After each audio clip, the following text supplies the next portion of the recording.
Hi guys, I want to show y'all how I overwinter my plant and my container vegetable garden. I do mostly container garden. I don't grow anything into my ground because I don't want to have to dig nothing up, because I do want to decide to get a bigger property. But until I find some nice property that I like and I know that I'll be there for the long run, I'll plant them in the ground. But I do love container gardening because I can move my plant in and out of the outside elements. So what y'all see here is me overwintering my trees in my garage, and I do have them all potted up in fabric pots, smart pots. Those that y'all see there that's a 25 gallon and this is a 20 gallon. But what I like about the 20 gallon is taller. Even though it's not wider, it is taller. So I'm not sure that 5 gallon less just makes them taller, but it's not wider. So I just wanted to show y'all the difference in a 25 gallon smart pot and a 20 gallon smart pot. And this right here is a 7 gallon pot right here, which is a lime, Persian lime. And these are strawberries, which I got from Lowe's. They didn't have the variety on it, which I was saying, well, good grief. So I don't know if it's a June bearing or a ever bearing. I'll see as they grow. I had a little problem with those, so I had to do a lot of maintenance. I will show y'all how I got my that's weed fabric on there. I will show y'all when I do my planting of my bare root that I got off of Amazon. And you can see that video coming up.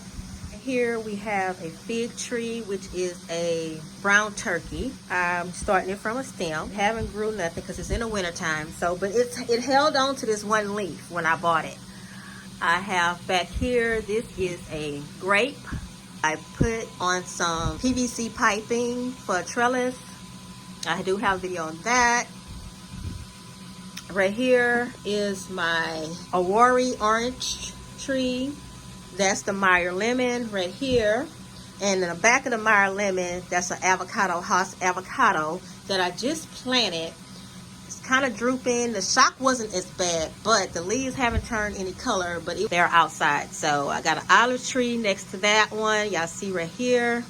Now all these are all the citrus trees and the olive trees are in the 7 gallon. I got a banana tree that I chopped down. It got kind of wind damage, cold damage, and I chopped it all the way down. And my husband said, "You should have waited. You should have waited." But I'm trying to see. It's a cabbage banana, and it is in a 20 pot. And I'm going to see if it's going to do okay. Okay, I do have. Let's go over here. And right behind the banana tree is the sugar cane. Right there, looking pretty. And I brought it in, but I had left the banana tree out and it damaged all the leaves, so I just chopped it off. The sugar cane is not doing too bad. It's growing. And right here is the pomegranate tree. It's I bought it at the nursery. I'm sure it's a wonderful, but it just says pomegranate on it. When nurseries just put pomegranate and it doesn't give the variety of it. It's just, it burns me up. Okay, now for as my vegetables, guys, this is my first time doing vegetables, and I'm gonna tell you what I did wrong from the beginning, and I'm gonna show you how I would do it right on another video. Okay, this is how I grow my vegetable garden. Let me back up a little bit so you can see it, and then after I show y'all this, I will show y'all the lighting. Okay, this is I think it's a 96 with galvanized table. It has a bottom and a top. Now, my thing is that when I started there, I just really didn't do a lot of planning with this.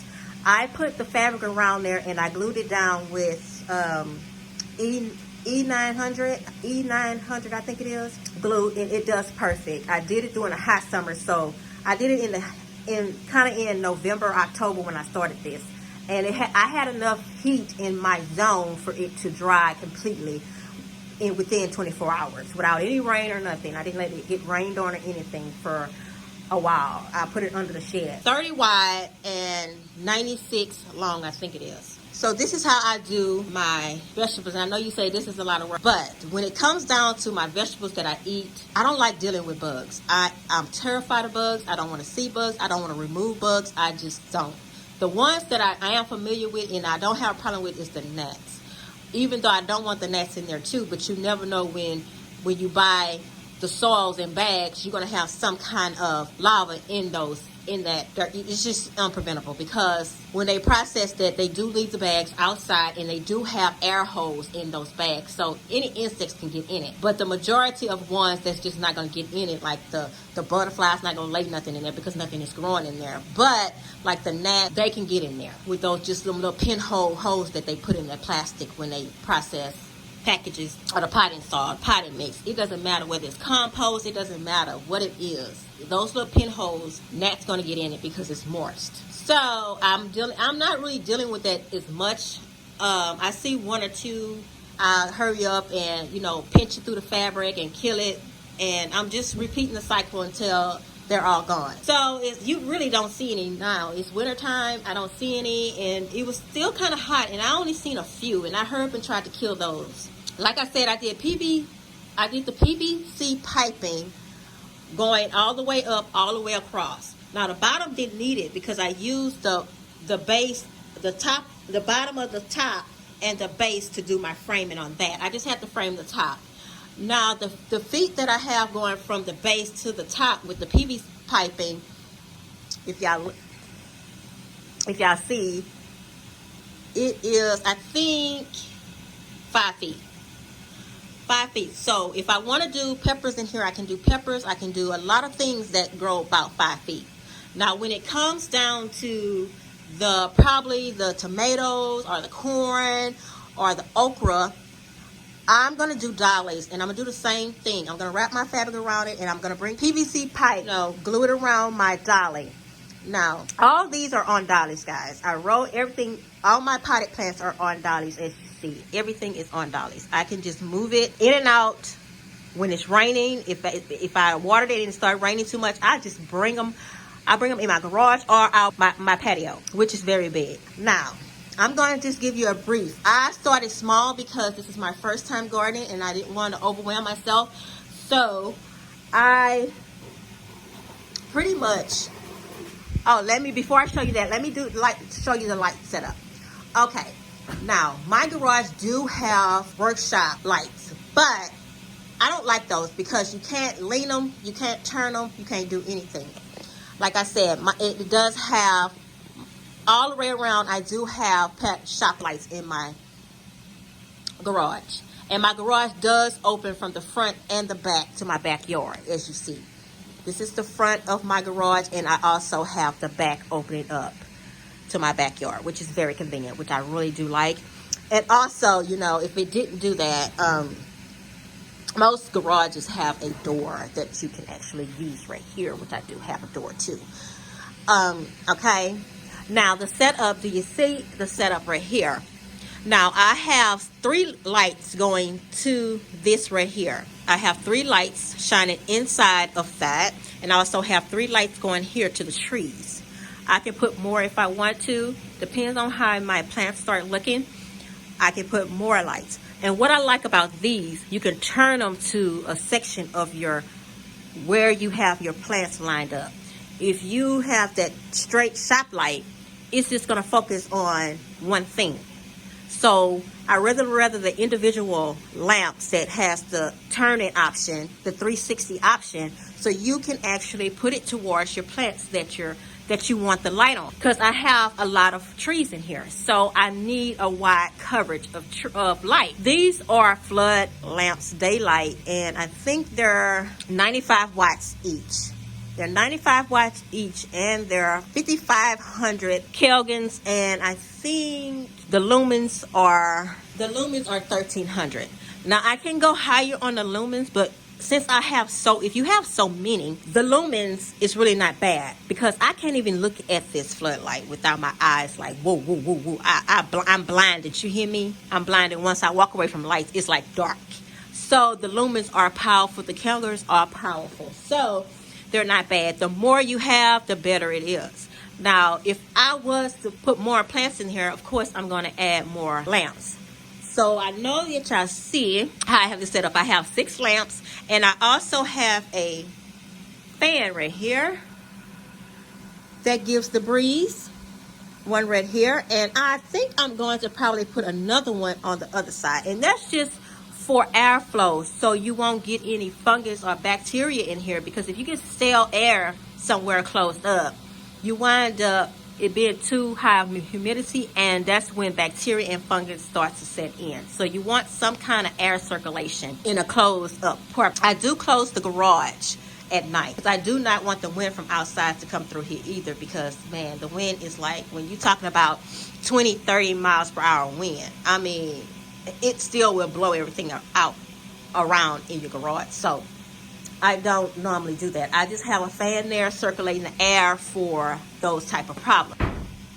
And also, to the base of these dollies, I just use a ceramic tile, a 20-inch ceramic tile for the big pots, and I think a 12 by 12 ceramic for the smaller pot. I have this right here like this because I want it can grow like this. And if I want to do it like this, if I have other like herbs and stuff and flowers that I want to set aside on it, I can, you know, decorate like this with a big dolly, and you have a tree, and then you have your smaller plants right there. So I'm using up my space for my dolly. Okay, the dolly that you see, this blue dolly that y'all see right here, this is what's underneath this right here. Is that blue dolly with the grapes. That's how long it is. And you know, you can put 2 trees on one dolly. You can put 1 tree and small plants on there. You can put a lot of small plants on there. I got those dollies from Lowe's. They're like $30-some. Okay, let's move closer to this so y'all can see how this looks, guys. But come this way. Okay, how I did this, wherever I want openings, and I just cut it, and I put Velcro on there, and some that I didn't cut, and I just cut the fabric, and I just put the pins there, and I have to roll up the fabric and put the pins there. I do like this, but the only thing about this right here is that your clothes get stuck on it because it's Velcro, and if you're sticking your hand in there, it's getting attached to your clothes. But I still do like that method too. Okay, what y'all see in here, I have mustard greens in here. I have broccoli and cabbage. One of my broccolis didn't come up, and I wound up transplanting them. And thought it was a broccoli, but it actually still was a mustard green. So this is a mustard green right here. 2 cabbages back there. And this is the broccoli right here. And these are the fleur-de-lis mustard greens right here, guys. So I got lettuce. A lot of my lettuce did not seed. There's kale back there. One of them is stunt, which all this I transfer, guys. And let me tell y'all, let me go through this. The spinach stunt and the lettuce didn't come up. So let me tell y'all, I really think that those potting mixes need to be sifted, because it prevents your seeds from popping up, especially or germinating when you have all these wood pieces in your soil. And it prevents some seeds, little small seeds, and other seeds popping up. So this was my first mistake. My second mistake. My first mistake. My second mistake is transplanting leafy greens. Transplanting leafy greens gets set back big times, guys. Big times. Even broccoli and cabbage. All the winter stuff sets back when you transplant it. You might as well just put them in the ground. And I realized that. I got some green onions sticking right there. And your vegetables cannot grow properly when it have all these wood chips everywhere, because it does take away the nutrients and everything, because it's processing. And you know these leafy greens need a lot of nitrogen. So if you have all these wood chips and all these branches and everything in your soil, it is still taking a little bit of your nitrogen to process and break that down. Now, what I was saying is that the first hard freeze, it wasn't even a freeze. It was just like below 30, like 20, below 30.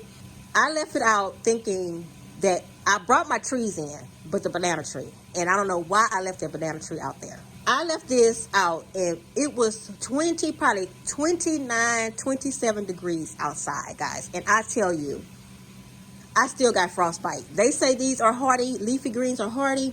You still get frostbite. When it goes below 30, I feel if it go below 40, you might as well just bring it in if you got it in the pot. Because I don't even trust 30s. Because 29, close to 30, you got to realize that it might be 30, but it feels like it's 25 degrees outside. You hear me? So I still got frostbite on my mustard greens. I got frostbite on my cabbage. I didn't get none on the broccoli, and I got a little frostbite on the spinach that y'all see here. I'm going to pull those spinaches up because they are stunt. They've been like this for 3 weeks, have not grown, have not. And they've been in here for over about a month, and it's no growth here. All this is stunt except for this lettuce right here, which is growing nice. And I'm going to take up that kale, replant that kale. This one is doing okay. This kale back here is doing okay, but this one right over here that y'all see back there is kind of stunt to me. I'm going to just replant some other stuff, but I don't think I'm going to replant in here. I think I'm going to just wait and to pull all this up, and I'm going to sift this and take out all those wood chips. That is a lot of chips here. And also, I'm doing a video, and I'm going to plant those strawberry root, bare root, in some pots. You stay tuned for that video, guys. It doesn't matter. Transplanting winter stuff, it sets it back. Look at my mustard greens. They look so lovely. Don't y'all see? And they just got a little frostbite at the tip on some of them. And I had to cut a lot of the frostbite off of these. But look how lush and pretty these look underneath this. Guys, this is so nice. I don't have to worry about no other bugs but a gnat flying around every now and then. And then I handle that when I see it laying. When I see it laying, I just take this and smash it together. Hot heat gnats is the worst in the south. I live in the southeast, deep southeast. You hear me? Way down there by Louisiana. A little bit before you get to Louisiana, down east, southeast. But, all right, I'm going to show you. I'm going to open this so y'all can see how this looks. How I prepared. And probably the last get in there for me opening this because them little suckers fly fast. Them little suckers fly fast, you hear me? Okay, what I do is just open it like this. Right now, it's probably about 45 degrees in here. I do have a thermometer, weather thermometer in here, but. And this is what I do. I even water like this and everything. I just made sure that I cut it long enough to where I can fit a bucket through there. A watering bucket through there. And look at those lush greens. They are beautiful, aren't they? And I did the same thing. I hot glued it to this Velcro. Not hot glued it. I used the E9000. I think it's E9000. That's what it's called. E9000. And I glued this part right here. And I glued that side right there. And I just seal it. And I just put the extra clothespins because you never know. Sometimes, you know, something can probably blow this open. If I don't have it all the way, I just put the pins there. Not necessarily, but I do like the Velcro. It's just that, like I said, it sticks to your glove. You see, it sticks to your glove. So you got to just make sure you're careful. It sticks to your clothes, you know, if it's some kind of fabric. I do have this. It's a 6 feet raised bed smart pot. That's what this is. And they are lovely. They are very lush and everything. Oh, those are lush greens, aren't they? You just bring out a little closer so y'all can see how it looks in here.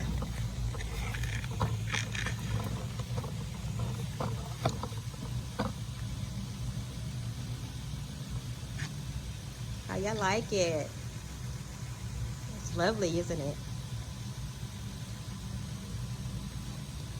Lovely green. Lovely greens, guys. I ain't got to worry about no bugs. The gnats don't usually eat the leaves and stuff. They pretty much eat the fungi and stuff in your soil. And I'm sure they eat the leaves if they ain't got nothing else in there, but you see that's frostbite right there. You see how it crinkled up? It's hard. It's frostbite, but it looks lovely in here, don't it, guys? Nice, lush, very lush and everything.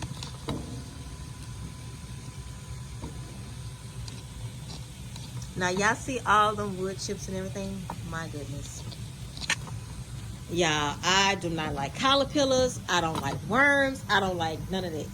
If I don't see it, I'm fine. But if I see it, I'm freaking out. You hear me? Now, at the bottom of this, to keep my water from leaking and rusting my table, I got a shower curtain. Let's see if y'all see that. A shower curtain right here. I did Velcro this right here. It didn't stick to this. So I just kind of pinned it up like this right here. And just make sure it stays flowing. It just sucks back in there. And that's how that is. I just put a shower curtain I bought from Walmart. A clear shower curtain from Walmart. Probably about $2, $1, $2, $3, and I put that right there. Guys, what do y'all think about my little fabric hoop house on the table? Roll around, take it out, in cold weather. And I bring this back outside when the weather probably get about 50. Because the nights be cold, guys. The nights, even if it's one day 50, I am not bringing it out. I'll just leave them. And I just close it back. And I probably just put me some pins there. But you see, I don't really have to put no pins there because it seals it. But I just make sure that it's secure. And I'm going to do the same thing at the bottom of this. Just like this. I don't know if I'm going to put the Velcro. I'm going to show you this side right here. Where I put the, this right here, guys, what I'm talking about. This is the dolly that for the tall, like the okra trees. I'm going to do the same thing. I'm going to put PVC pipe. I'm going to drill me some hole, put PVC pipe and a screw. This is how I did it on here. Do y'all see? I drilled a hole in this table, put a screw with a bolt, and I put my pipe on the screw. And that's what keeps it from falling over. So that's how I made that. I just put a bolt, I drilled a hole, put a bolt going up this way, put a nut there to tighten it so it won't go in and out, and I just put my PVC on top of that. And I think the bolt probably was this long, about right here. That's how long that bolt was. From the bottom of this table to all the way about right there. And this dolly, I'm going to do the same thing. I'm going to do the bolt.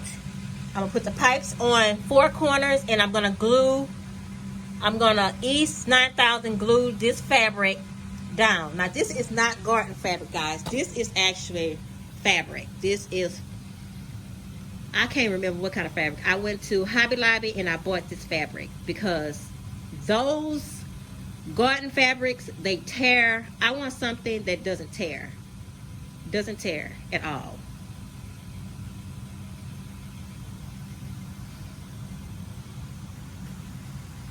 So that's what this is. Now, what I was telling you about the one that I did put the Velcro on. I just cut me a slit how long I want. Now, guys, I cut this slit like here. I really didn't want no Velcro. This is the part where I slide my pots in. This long thing, this is more so is putting things in and pushing. And the same thing that I could do on the other side too.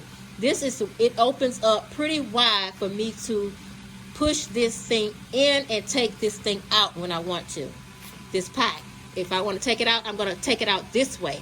So that's why I didn't have no Velcro right here, because I have it cut to where it's cut long.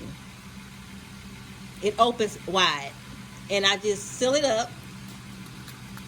And I just pin it up. I just roll it, seal it with the pin. And that's it. And I'm going to do the same thing for the bottom of this. And the bottom is for partial shade plants only. The top is for full shade plants. And that's how I have this organized. Now, when I first started, like these mustard greens and those onions, green top onions, and some lettuce could go to the bottom. But since I just put this together with no thought or plan, I just said, I'm just going to do something and see if it works. But I'm glad I did this because I need to change the way I do my soil. And which I see here in these containers is which you don't see that many. See in this pomegranate? You don't see that many. You can actually put the bark and stuff in these. But this one right here, you don't see the top part of my soil. You don't see all those branches there. Because all those branches do take up the soil. And you have less soil in the pot than you think you have dirt. You have more branches. I'm going to show y'all how I do that. in the next upcoming video. But guys, yeah, that is how I overwinter my winter garden when it gets below 40. When it gets below 40, I'm taking it in. I'm not even chancing it. And I really take them in at 45, because if it's below 45, they're going to have a lot of wind. And trust me, that wind will cut your stuff up. That's where the frost comes from. The freeze and the damage on your leaves is from that wind. That wind makes it cold. Colder than what it really is when it's high winds. And my little Meyer Lemons, guys, the Meyer Lemons is like hard. My Meyer Lemon leaves are falling. I guess it's because it's wintertime, but look how puny this tree is right here. I've been working on this Meyer Lemon tree right here for the longest, and I just can't get no leaves to grow. Now this lime tree, look, I have some buds growing already. Some buds growing on this one. But I tell you, that Meyer Lemon, man. But they say once you get it, it grows nice. Look at that. Look at my little limes coming. My little buds. Very nice on here. I say they all on this side and none on that side. But yeah. Hi guys. I'm like, wow. Okay, and guys, I do have some trees. Yeah, excuse my garden, because my garage. Excuse my garage, girl. I do have a lot of stuff going on in my garage. I really need to clean my garage up, but I do have some trees that I'm going to feature on my channel from Fast Growing Trees. Y'all keep out for this. I have 3. It's a cherry, a pear, a Kiefer pear, a Lapins cherry, and a flavor top nectarine. So I will be doing an unboxing of these from Fast Growing Trees. I just got this just now before I did this video, and today is January the 22nd. So guys, I'm finna to go ahead and stop this video. My name is DeWanda Barton. And like the name says on my channel, I'm solo. I'm doing it by myself. Even though I do have a family that does come out and help me. But this is my plan. This is my work. Time to myself. And which I love to do. And if I just need help doing something, hey, they come help me. But hey, I'm doing it solo. Solo gardening. Solo spicing. Solo cooking. My husband do cook sometimes, but I do solo by myself majority of the time. So I'm just showing you that you can't do this by yourself. You just gotta pace yourself, do a little bit at a time. Do your trial and errors in a small portion. Don't do a big mistake in a whole big. Do it small. Do the small mistakes small, so you don't have a big loss. So this to me, this was a slow for me. Even though this is my first time gardening, it's my first season. If this is what I get for winter, I am happy. This is all I got for winter, guys. Because I did trial and error, and next year when winter come around, this winter come around in 2022, and that's what we January 22nd, 22. When winter comes this year, I'll be doing this again. But I'm going to have more success in it. In a bigger way. Just make mistakes at the beginning, small. Try to put a whole apple in your mouth. Supposed to be biting it, small pieces of that apple. But anyway, I hope y'all enjoyed this video. Until next time, I hope y'all have a smiley day. Bye.